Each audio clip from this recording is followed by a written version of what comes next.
നമ്മളിപ്പോ വന്നത് മാമാന്റെ അടുത്ത് ഒരു രഹസ്യം പറയാനാണ്. ഏത് ലക്ഷാധിപതികൾക്കുണ്ടല്ലോ ഇടയ്ക്ക് പണത്തിനൊരു വലിച്ചല്. മൂപ്പരുടെ അളിയന് പുറം രാജ്യത്ത് നിന്ന് ഒരു ബെൻസ് കാർ വന്നു, 50 ലക്ഷത്തിന്റെ. നാളെ കാർ എടുക്കണം. നോക്കുമ്പോ 1.25 ലക്ഷത്തിന്റെ കുറവ്. കുടുങ്ങിയ മാർവാടികൾ എത്ര ലക്ഷം വേണമെങ്കിലും കൊടുക്കും, പക്ഷെ അതിന്റെ പലിശയെ അവര് വാങ്ങും. ഈ പലിശ മാമാക്ക് കിട്ടിയ ചില്ലറ കാര്യമാണോ? 10 ദിവസത്തേക്ക് ചോദിക്കുന്ന പലിശ തരും. ഹലോ അപ്പു സാറേ, ഒന്ന് കേറിയിട്ട് പോയിക്കൂടെ? സമയമില്ല നൂറെ, മാർവാടികൾ കാത്തു നിൽക്കുകയാണ്. മാമ വിടല്ലേ മാമ, മുറുക്കി പിടിച്ചോ, കേറി വരാൻ പറ. ആ വരി ഒന്നുമില്ലേ, നമ്മൾ നാട്ടുകാരല്ലേ? ഇല്ല സമയമില്ല, അതുകൊണ്ടാ. മാർവാടിക്ക് നിങ്ങളെ അളിയൻ കത്ത് തന്നിട്ടുണ്ടാ? തന്ന് കണ്ട ഇംഗ്ലീഷിലാണ് എഴുത്ത്. പ്രിയ മാർവാടി കൊടു 1.25 ലക്ഷം അപ്പുക്കുട്ടന്. അല്ല, നിങ്ങൾ അളിയൻ എവിടാ പണി? ശരി, എവിടാ താമസം? എല്ലാം ആ കാർഡിലുണ്ട്. എന്താ ചോദിക്കാൻ? അല്ല ഒന്നുമില്ല, അതിപ്പം എല്ലാം തുറന്ന് പറഞ്ഞോ മാമ. അത് അപ്പുക്കുട്ട സാറേ, കണ്ട മാർവാടികൾക്ക് കൊടുക്കുന്ന പലിശ നമ്മുടെ മാമക്ക് കൊടുത്തു. അത് എന്നോട് കൂടാറ് ചാവണ്ടാൻ പറഞ്ഞു കടന്നു പോരാത്ത്. നിങ്ങൾ ചാവിടിക്കേ. അല്ലെങ്കിൽ 1.25 ലക്ഷത്തിന് മാർവാടിക്ക് എന്ത് പലിശ കൊടുക്കും? അളിയന് പലിശയല്ല പ്രശ്നം, കാര്യങ്ങൾ നല്ല വെട്ടിയും തീയും പോലെ നടക്കണം. പലിശ എത്ര വേണമെങ്കിലും കൊടുക്കും. 1.25 ലക്ഷം എടുത്ത് കൊടുക്കും മാമ. ഇവിടെ ഉദ്യോഗമോ ബിസിനസ്സോ ഇല്ലാത്ത ആൾക്കൊന്നും പണം കൊടുക്കൂല.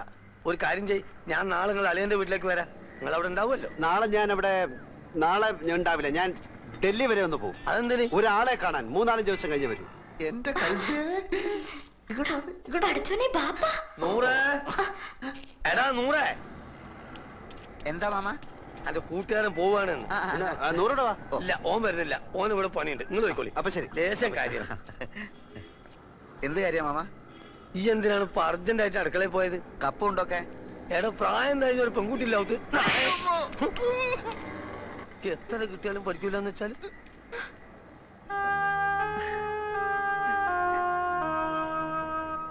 കേസ് ജയിച്ചാൽ അച്ഛന്റെ പെൻഷനും പ്രൊവിഡന്റ് ഫണ്ടും ഒക്കെ കിട്ടുമല്ലോ. അപ്പൊ തിരിച്ചു കൊടുക്കാം.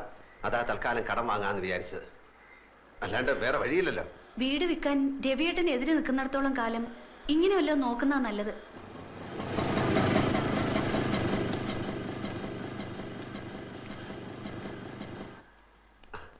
അവരെ കാണുന്നില്ലല്ലോ. 10:30 മണിക്ക് വരാന്ന് പറഞ്ഞ 2 ദിവസം ഞാൻ കുളിക്കുകയോ ഷേവ് ചെയ്യുകയോ ഒക്കെ ചെയ്തു. അതിനെന്താ, ചേട്ടൻ ഇവിടെ കുളിക്കാലോ.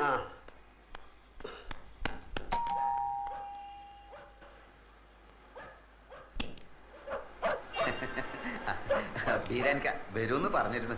വരൂ, ചേട്ടൻ ഇപ്പൊ കുളിക്കാൻ കയറിയതേ ഉള്ളൂ. ഇത്ര നേരം കാത്തിരുന്നു. ഇരിക്കൂ. രവീന്ദ്രനാഥ് മിസ്സിസ് ആണല്ലേ? അതെ ചേട്ടാ, ദേ കാശിന്റെ ആൾക്കാർ വന്നു.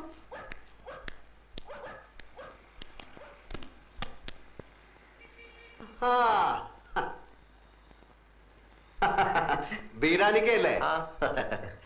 ഇതാണ് ആള്. ഞാന് ഷേവ് ചെയ്തോണ്ടിരിക്കുകയായിരുന്നു. അല്ല, നിങ്ങൾ ഷേവ് ചെയ്യുമ്പോ പുരികം പറിക്കല്ലോ. അത് തലേ കൂടെ തൈരും കൂടെ ധൃതി തേച്ചപ്പോ എല്ലായിടത്തോടെ ആയിപ്പോയി. ഞാൻ ഓഫീസിൽ പോകാൻ ലേറ്റ് ആയി. നിങ്ങൾ വരുന്നുള്ളത് കൊണ്ട് ഞാൻ ഇപ്പൊ എളുപ്പം ധൃതി തേച്ചപ്പോ ലേറ്റ്. ഇല്ല, നമ്മൾ എത്ര രാഹുകാലത്തിന് 2.5 മിനിറ്റേ ബാക്കിയുള്ളൂ. ഞാൻ ബീരാനിക്കെ പോലെ ഒരു വലിയ മനുഷ്യന്റെ ആദ്യമായിട്ട് ക്യാഷ് വാങ്ങിക്കാമല്ലോ. അപ്പം നമുക്ക് ലേറ്റ് ആക്കണ്ട, രാഹുകാലം തെറ്റിക്കാതെ. ദിലിപ്പത്തിന് ഒപ്പിട്ടേക്ക്. സത്യമുള്ള പൈസ ആയതുകൊണ്ട് പലിശ കുറച്ച് കൂടുന്നേ ഉള്ളൂ. സാരമില്ല, ആവശ്യക്കാരന് ഔചിത്യമില്ലല്ലോ. ഇവിടെ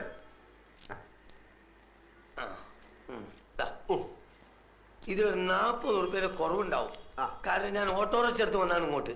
അതിന് കൊടുത്ത് നിങ്ങൾ ആവശ്യത്തിന്. സാരമില്ല, ഞങ്ങൾ ആദ്യമായിട്ടാണ് അന്യനായ ഒരാളുടെ കയ്യിൽ നിന്ന് പൈസ കടം വാങ്ങിക്കുന്നത് അല്ലേ? ഞാനും ആദ്യമായിട്ടാണ് ഇത്ര വലിയൊരു എമൗണ്ട് കടം കൊടുക്കണേ. ഇങ്ങനൊരു നിവർത്തിയോട് വന്നതുകൊണ്ട്. പിന്നെ ഞാനൊന്ന് കുളിച്ച് റെഡി ആയിട്ട് വരാം. Okay okay okay. അപ്പൊ ഇന്ന് 11, അടുത്ത 21-ന്. അതല്ല നമ്മൾ പറഞ്ഞ മാതിരി 100 പറഞ്ഞില്ലേ? 100 പറഞ്ഞു, എന്നാലും പോരല്ലോ. നമ്മൾ തമ്മിലൊന്നും ഉറപ്പിക്കണ്ടേ? ഞാൻ വാക്ക് മാറില്ല ബീരാനിക്ക, നിങ്ങൾ ധൈര്യമായിട്ട് വെക്കണം. പിന്നെ നമ്മൾ നമ്മളെ പറഞ്ഞ പോലെ. മാനേജർ സർദാർജി തിങ്കളാഴ്ച ലോൺ ശരിയാക്കാം എന്ന് വാക്ക് തന്നു. 100 സന്തോഷം കൊണ്ട് തുള്ളിച്ചാടി. എടാ 100, every dog has A day എന്നൊരു ചൊല്ലുണ്ട്. എന്ന് വെച്ചാല് എല്ലാ നായിന്റെ മക്കൾക്കും ഒരു ദിവസം ഉണ്ടെന്ന്. അത് ശരി.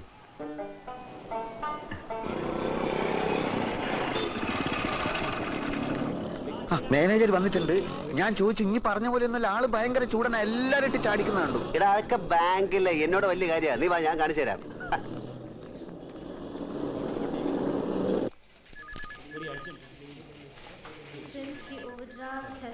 been crossed, they will not be able to do it. ഉച്ചയ്ക്ക് ഞാൻ വരില്ല. ഇവിടെ കഴിച്ചോളാന്ന്. ഇവിടെ നേരത്തെ ഇരുന്ന മാനേജർ ഒരു സർദാർജി മൊത്തം കുളമാക്കിട്ട് പോയിരിക്കാണ്. വേണ്ടെന്ന് പറഞ്ഞില്ലേ? സാറ് പുതുതായിട്ട് വന്നാണല്ലേ? നേരത്തെ ഇരുന്ന സിംഗ് സാറിനെ എനിക്കറിയാം.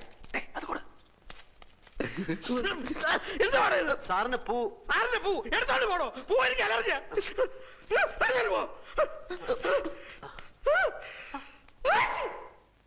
സർ, ഞാനൊരു ലോണിന് അപ്ലൈ ചെയ്തിരുന്നു 2 വർഷത്തേക്ക്. ഒരു കട എടുത്തിട്ട് വരാമെങ്കിൽ ഉടനെ ലോൺ തരാന്ന് പറഞ്ഞു. സിംഗ് മാനേജർ. അയാളല്ലേ പറഞ്ഞത്? ഞാൻ പറഞ്ഞിട്ടല്ലോ. അയാൾ പോയി. ഞാൻ ആർക്കും ലോൺ കൊടുക്കാറില്ല. സാർ അങ്ങനെ പറയരുത്. 1.25 ലക്ഷം റുപ്യ ഇരട്ടി പലിശക്ക വാങ്ങിയത് ഇവനേതാ? എന്റെ സുഹൃത്താണ്. ഇവനെ ആദ്യം പിടിച്ച് പുറത്താക്കെ. ഇവനെ കണ്ടപ്പോഴേ എനിക്ക് അലർജി അറിയാം. പിടിച്ച് പുറത്താക്കെ. No, it's not possible. Just ask him to ഒന്ന് leave സോപ്പിട്ടിട്ട് വരാം. immediately, okay? സർ, എന്താ തന്റെ പേര്? അപ്പുക്കുട്ടൻ. ആപ്ലിക്കേഷനിൽ ജി അപ്പുക്കുട്ടൻ നായർ ചേരയിലെന്നാണ്. സാറിന്റെ പേരെന്താണ്? ഇയാളുടെ കൂടെ പോയി തന്റെ ആപ്ലിക്കേഷൻ തിരിച്ചു മേടിച്ചോണ്ട് പൊയ്ക്കോളൂ. സാർ, ഞാനൊരു മലയാളിയാണ് സാർ. അതുകൊണ്ട് തന്നെ തരില്ലെന്ന് ഉറപ്പിച്ചത്. മലയാളിയിൽ നിന്ന് കേട്ടാ എനിക്ക് അലർജിയാ. സാർ, ഞാൻ ആത്മഹത്യ ചെയ്യും സാർ. ലോക ചരിത്രത്തിൽ ഇന്ന് വരെ ബാങ്ക് ലോൺ കിട്ടാത്തതിന്റെ പേരിൽ ഒരാൾ ആത്മഹത്യയായിട്ട് ഞാൻ കേട്ടില്ല. ആ കണ്ടിട്ടാണോ? Please get out. Sir, please പിടിച്ച് പുറത്താക്കണോ? Sir, please sir. പറയുന്നു. രാവിലെ ഞാൻ ഓരോരുത്തമ്മ കെട്ടിയെടുത്തോളൂ. പൂവും കായും അവന്റെ. ഇനി നമ്മൾ എന്ത് ചെയ്യണം? നമ്മളോ? എനിക്കെന്താ കുഴപ്പം? 2000 റുപ്യന്റെ പണി, മോട്ടോർ സൈക്കിള്, താമസിക്കുന്ന സ്ഥലം എല്ലാം ഉണ്ടല്ലോ. ഞമ്മക്കെന്താ ഉള്ളത്? മാമയും പോയി, മൈമുനയും പോയി. കയ്യിലാണെങ്കിൽ കാശില്ല. പടച്ചോനെ കണ്ണിലിരുട്ട് കയറുന്നത് പോലെ തോന്നുന്നു. അത് സന്ധ്യ ആവാൻ പോകുന്നോണ്ട് തോന്നുന്നായിരിക്കും. എന്ത് ഇരുട്ട്? അപ്പൊ നെഞ്ചിൽ കത്തിക്കൊണ്ടിരിക്കുന്ന തീയ? എടാ, എന്റെ അവസ്ഥ ഒന്ന് ആലോചിച്ച് നോക്ക്. ഒരു പൂവെടുത്ത് ചെവിയിൽ വെച്ചിട്ട് റോഡിൽ കൂടി ഒന്ന് ഓടിയാലോ എന്ന് ആലോചിച്ചിരിക്കുകയാണ് ഞാൻ. എന്തൊക്കെ ബഹളങ്ങളായിരുന്നു. 3000 ഇവിടെ, 5000 അവിടെ, 25,000 രൂപന്റെ പാപ്പനം. നമ്മളൊന്നും പറയുന്നില്ല. നീ കൂടുതൽ വർത്താനൊന്നും പറയണ്ട. നിന്റെ അത്യാഗ്രഹം കൊണ്ടാ കിട്ടാനുള്ളതും കൂടെ കിട്ടാതെ പോയത്. ബാദുഷയുടെ സ്വപ്നം. ഇടാ, സ്വപ്നം കാണുന്നതിന് ചില അതിരൊക്കെ ഉണ്ട്. ദൈവത്തിന് ആർക്കാത്തൊന്നും സ്വപ്നത്തിൽ കാണാൻ പാടില്ല. പട്ടിണി പണ്ടാരം ബാദുഷയുടെ സ്വപ്നം കാണുന്നു. അതെന്നാ കിട്ടാനുള്ളത് കൂടെ ഇല്ലാതായി പോയത്.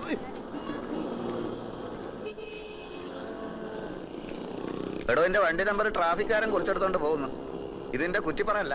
അവിടെ ഇവിടെ വണ്ടി വെച്ച് കഴിഞ്ഞാല് ട്രെയിന് വന്ന് എടുത്തോണ്ട് പോകും.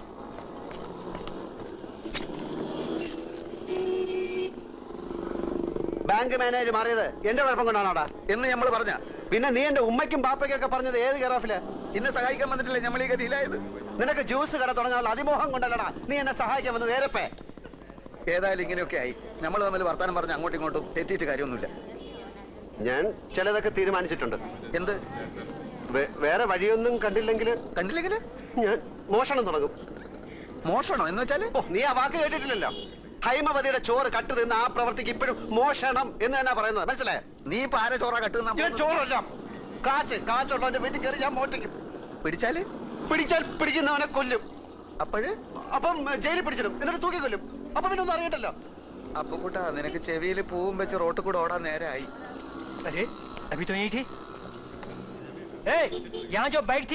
അതെടുത്ത് അപ്പുറത്ത് മാറ്റി വെച്ചിട്ടുണ്ട്.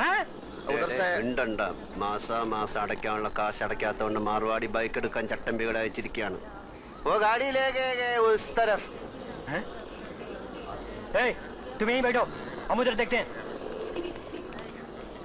അവന്മാർക്ക് നിന്നെ കണ്ടിട്ട് മനസ്സിലായില്ല. മാർവാടിയല്ലേ എന്നെ കണ്ടിട്ടുള്ളൂ, ചട്ടമ്പികൾ എന്നെ കണ്ടിട്ടില്ലല്ലോ. തൽക്കാലം ബൈക്ക് വിട്ടിരിക്കട്ടെ, നോക്ക് പിന്നെ എടുക്കാം.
हम इमरजेंसी को इन्फॉर्म करते हैं। हेलो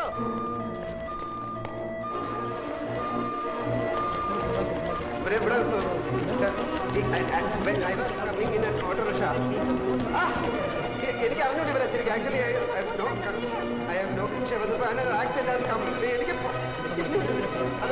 എനിക്കൊന്നും പോകണം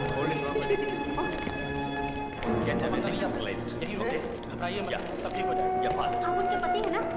यहाँ पे साइन कीजिए। यहाँ भी। आप वेट कीजिए।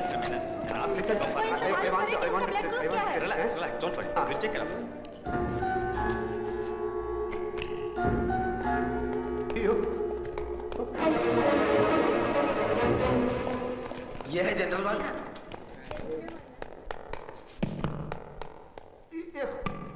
अरे अरे आप अंदर नहीं जा सकते भाई साहब, ये ऑपरेशन थिएटर है। अरे मैं आपकी तकलीफ अच्छी तरह समझता हूँ, सर्जन अभी आते ही होंगे, उनका मेजर ऑपरेशन करना पड़ेगा, उसके लिए 2-3 घंटे लगेंगे। आप बैठिए। He is very upset. Don't allow him to go out, okay? Yes, doctor. Actually, myself Yes, and my I friend understand. coming You just auto hold rickshaw. it. ये आपका बैग है ना? No. इसे अपने पास ही रखिए। No. എമർജൻസി സർജറി എന്ന് പറഞ്ഞ് ഹോസ്പിറ്റലിൽ വന്നപ്പോഴാണ് എനിക്ക് ആളെ മനസ്സിലായത്. ആ അല്പം സീരിയസാ.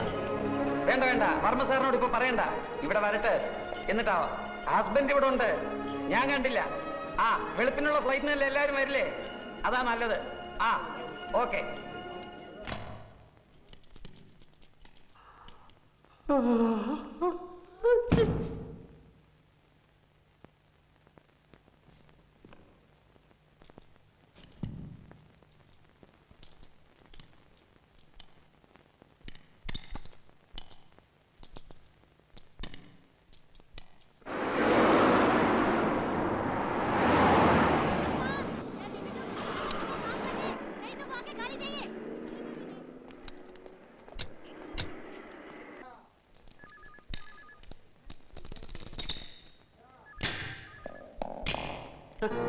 ചന്ദ്രികയുടെ അടുത്തിരിക്കുകയായിരുന്നു ഞാൻ, ബോധം തെളിയുന്നവരെ.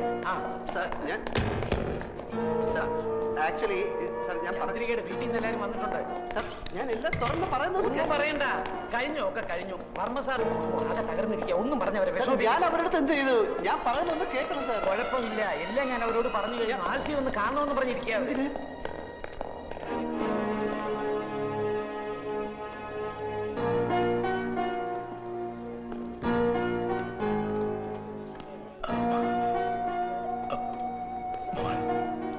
ക്ഷമിക്കണം, ഞാൻ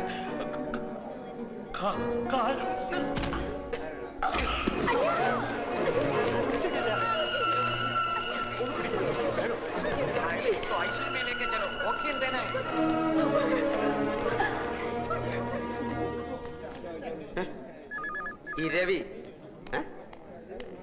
ഇരവി കുട്ടിപ്പിള്ള ഡ്രൈവറാ? ഡ്രൈവറൊന്ന് ഞാൻ അവരുടെ ഡ്രൈവറാ. ഞാൻ അക്കൗണ്ടന്റാ, ശങ്കരക്കുറുപ്പ്. എനിക്കൊരു കാര്യം പറയാനുണ്ട്. ഹെൽമെറ്റ്. Thank you. ആൽഫി വിളിക്കണു. ആൽഫിക്ക് ചന്ദ്രിയെ കാണാം, ഇപ്പൊ കാണാം. എനിക്ക് Sir, this wait a minute. ഇവരുടെ കല്യാണം കഴിഞ്ഞാണോ? കല്യാണം 14-ാം തീയതി പറഞ്ഞേ. ആ. ഇന്ന് തീയതി 18 ആയില്ലേ? അപ്പൊ കഴിഞ്ഞു കാണും. എന്നാ കഴിഞ്ഞു. ഹസ്ബൻഡ് എന്നുള്ള കോളത്തിൽ ആ ഓപ്പറേഷൻ തിയേറ്ററിൽ ഒപ്പിട്ടിരിക്കുന്നത്. ആ ഇനിയിപ്പൊന്നും ചിന്തിക്കാനില്ല, എല്ലാം കഴിഞ്ഞു. ചന്ദ്രകുഞ്ഞിന്റെ കാര്യം അല്ല ചേട്ടാ, ഒന്നും ചന്ദ്രകുഞ്ഞ് പറയാറായിട്ടില്ല, കൈയും കാലും ഒക്കെ തളർന്നിരിക്കുക. എന്റെ ഭഗവതി, കോടിക്കണക്കിന് സ്വത്തിന്റെ ഒരേ ഒരു അവകാശിയാ. അത് നേരത്തെ ആലോചിക്കണമായിരുന്നു. കോട്ടപ്പുറത്ത് കോവിലകത്ത് സുഖമായിട്ട് കഴിഞ്ഞ ആ കുടുംബത്തിലെ ഒരേ ഒരു അവകാശി, അതിനെ എന്തിനാ ഇപ്പൊ ഇങ്ങോട്ട് പറഞ്ഞേച്ചത്? സാറേ, വർമ്മ സാറിന് ബിസിനസ് മുഴുവനും മോളെ ഏൽപ്പിക്കണം എന്നായിരുന്നു. ഇവിടെയല്ലേ എൻ്റെ ഓഫീസ്.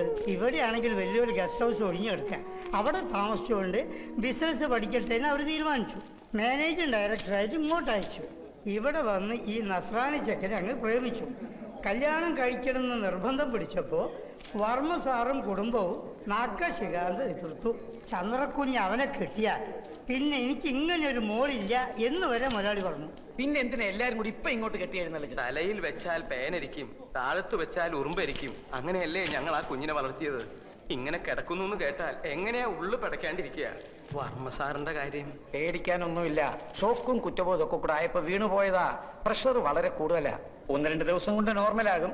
അതുവരെ വളരെ സൂക്ഷിക്കണം. മനസ്സിന് ബുദ്ധിമുട്ടുണ്ടാകുന്ന കാര്യങ്ങളൊന്നും ഉണ്ടാകാൻ നിങ്ങൾ വേണം നോക്കാൻ.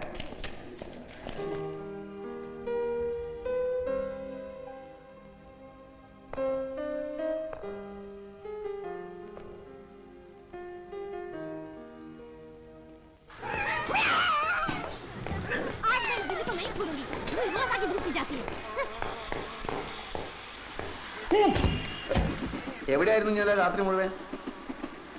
ഇന്നലെ രാത്രി പാതി ചത്തൊരു ശവത്തിനെ നാട്ടുകാരെല്ലാം കൂടെ എന്നെ മടിയോട്ട് വെച്ചെന്നില്ലേ? അവളെ താങ്ങി പിടിച്ചോണ്ട് ഞാൻ ആശുപത്രിയിലോട്ട് ചെന്നു. അവിടെ കുറെ പണ്ടാരങ്ങൾ എന്നെ പിടിച്ച് വലിച്ച് ആശുപത്രിയിലോട്ട് കയറ്റി. എന്നിട്ട് ഏതാണ്ട് ചവറ് പേപ്പറിലൊക്കെ ഒപ്പിടാൻ പറഞ്ഞു. ആ വെപ്രാളത്തിന് ഞാൻ അവർ പറയുന്നിടത്തൊക്കെ ഒപ്പിട്ടു. അതോടെ ഞാൻ അവളുടെ നായരുമായി. എന്നിട്ട് ഈ പെട്ടി എന്റെ തലയിലോട്ട് വെച്ച് എന്നിട്ട് അവിടെ കുത്തിരിക്കാൻ പറഞ്ഞു.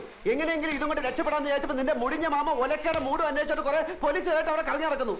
ഇനി അയാളുടെ കണ്ണി പെട്ടിട്ട് പുലിവാലാക്കണ്ടെന്ന് കരുതി നിധി കാക്കുന്ന ഭൂതത്തെ പോലെ ഈ പെട്ടിയും കെട്ടിപ്പിടിച്ചോണ്ട് ഞാൻ അവിടെ ഇരിക്കുക. നേരം വെളുത്തപ്പോ അവളുടെ തന്തയും കുറെ ആൾക്കാർ ഒരു പട പോലെ അലറി വിളിച്ചോണ്ട് ആശുപത്രിയിലോട്ട് വന്നു. ആ തന്ത എന്നെ കണ്ടത് അലച്ചില്ലേ എന്റെ കാലിലോട്ടും പിന്നെ അവിടുന്ന് തലയും കുത്തി താഴോട്ടും. വെട്ടിയിട്ടവൾ ഒരു സൈഡിൽ പെണ്ണും അവസാനത്തെ വലി വലിച്ചോണ്ട് തന്ത അപ്പുറത്തും. ആ തക്കത്ത് ഞാൻ പെട്ടി എടുത്തോണ്ടെങ്കിൽ ചാടി. അവൾ ഏതാണ്ട് കോടീശ്വരന്റെ മകളാണെന്ന് പറഞ്ഞ അതിനൊന്നും എഴുത്തി. നീ ആ പെട്ടി നോക്ക്, അതിനകത്ത് എത്ര രൂപയുണ്ടെന്നൊന്നും എനിക്കറിഞ്ഞൂടാ. ചെറുതാണെങ്കിലും വിലയുള്ള പെട്ടിയാ. അകത്ത് കാര്യമായിട്ട് എന്തെങ്കിലും കാണാണ്ടിരിക്കില്ല.